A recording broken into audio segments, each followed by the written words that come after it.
John Bon Jovi is riding high, but is he making a huge money mistake? Let's talk about it. Alright, according to a recent article by Hugh McIntyre over at Forbes magazine, John Bon Jovi's catalog is surging on the Billboard charts. The band's music has become immensely popular again thanks to the release of a new docu-series about them and their rise to the top called Thank You Goodnight, The John Bon Jovi Story. The Hulu streaming series has brought this classic rock band back into prominence. So right now, the Billboard chart has 5 Bon Jovi songs on it. At the same time, Living on a Prayer. It also has You Give Love a Bad Name, Wanted Dead or Alive, and his first hit, Runaway.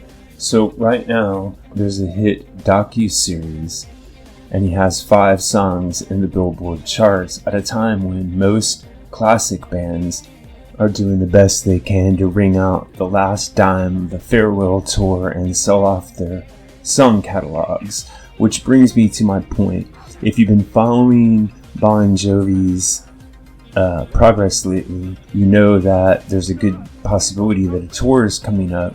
He's trying to rehabilitate his voice. He's had surgery. And I did a recent video on the fact that he had already picked out what would be the final song he would sing to his fans if he could only sing one more song. And I think that, in fact, he realizes his voice is getting better and that Bon Jovi's getting ready to go out on a big tour right now. Possibly even Richie Sambora may be coming back into the band. And there is a huge amount of interest around the band right now. So everything's looking good, except for I mentioned that he may be making one big mistake. And what would that mistake be? Well, it goes back to the idea of bands selling off their catalog. I want you to listen to what John Bon Jovi said recently in an interview with Howard Stern about when he would sell off his music catalog. Here's John Bon Jovi. I was just reading that Richie sold off his portion of the catalog. He sold the rights, I guess, to all of his songs that he wrote with you and some of the stuff he's written as a solo guy. Did that shock you? Because you still own all your songs, right? You haven't sold off any of your catalog. I have not. People sell their catalogs often, but it wasn't, anything I'd ever considered. No. Does it affect you if you guys write a song together and he sells, his catalog? Does it affect you at all in terms of, whoever bought it? I don't know who bought it, but do they come to you and say, well, we want to use this song for a commercial and stuff? And you go, no, I don't.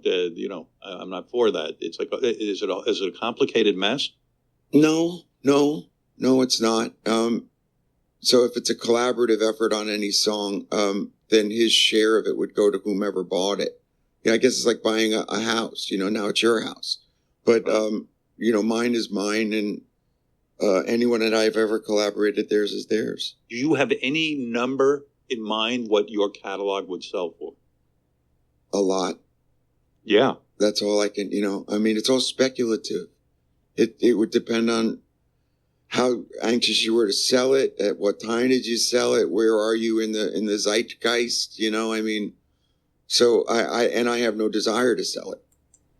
Okay, so he makes a lot of points there, and the most important one is, where are you in the zeitgeist?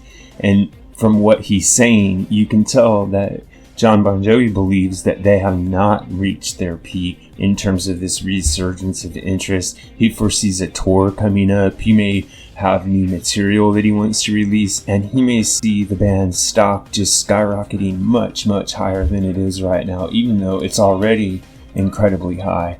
And this is where I think he may be making a mistake. There has to be a ceiling for this nostalgic classic rock interest. There has to be a limit to how much interest can be wrung out of an old song catalog. There has to be a limit to how much fan excitement can be based around Bon Jovi, no matter what kind of tour they come up with or what kind of band he puts together around himself, and whether or not his voice comes back as strong as it once was. I believe that the tour would be successful. I believe that his release of new material would be successful. I am in awe of the ability that Bon Jovi has to dominate culture the way that he is doing, even though the band is inactive. But all that said, there's no guarantee that this is going to continue to be the case on into the future, and it may well be that the band's stock is about as high as it can go right now. And it could also be that selling the catalog at this point before making a move to capitalize on the interest would only be good in the long run for his personal financial interest, because as he mentioned, right now he can command a very big number. This may not be the case 5 or 10 years from now, and if you read between the lines of what he's saying there, he's saying, I have no intention of doing so, and his determination to get back out on the road makes me believe that he thinks this is just the beginning of an entire new eon in Bon Jovi's career, in his personal career and the band's career, and that the present resurgence is only the beginning spike of what's going to be a much longer process of coming back to the forefront. And I don't think this is necessarily the case. I think that he's having a short-term resurgence based on the film and based on nostalgia, and I think now would probably be a really good time for him to start looking into offers to sell Bon Jovi's catalog, but he knows a lot more about it than I do, and I imagine so do you. So this is what I think, but what really matters is what you think. If you have an idea about this or any other topic connected to classic or contemporary music, please drop it in the section below, and remember to like and subscribe. Also, I'd like to remind you that there's a join button available for those of you who would like to support the site. If you join, you'll get access to members-only badges, members-only polls, members-only videos, and other cool perks that you can see by clicking the button, which I hope you'll do. One last thing is, on the topic of old classic bands still being out on the road at advanced age, I currently have a poll going over in the community forum about whether or not the Rolling Stones are too old to tour. And we've had quite a good turnout, quite a lot of people voting and commenting in the discussion area of the poll. And I'd love to see you over there and hear what you think about this idea of whether or not the Rolling Stones are too old to be on tour. So I hope you'll go over to the community section and participate in the poll and in the discussions we're having over there. Thanks a lot.